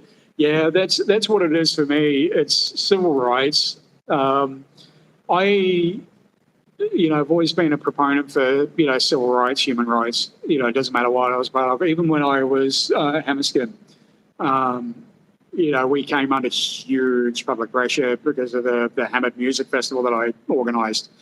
And they were trying to get us shut down, obviously, but I knew we had our rights. They couldn't shut us down because we were doing it in private. And I actually contacted Terry O'Gorman, who's head of Civil Liberties Union in Australia. And he told me there are no civil rights in Australia. There's no formal civil rights. That's why they can get away with that shit in Australia. Because they don't even have much of a fucking constitution, so they can really impeach on fucking civil rights there. And Terry O'Gorman said to me, he's like, don't agree with what you say, but he said, if they try and shut you down, give me a call. He said, I will actually act on your behalf. So, because it's a civil right issue. And it's the same thing in New Zealand, man. A patch can't be offensive. I mean, yeah, sure, there are some that are offensive, but, seeing a gang patch in public, if you're intimidated by that, well, fuck, you got issues, man. Come on. The gang member's not going to go out of his way to fuck with you unless you fuck with him. Right. That's their way of telling you to leave them alone. They don't want to be a part of society. So they're saying, fuck off, leave me alone. Here's my patch. Don't talk to me. Leave me alone. Right. It's pretty simple, Do you still...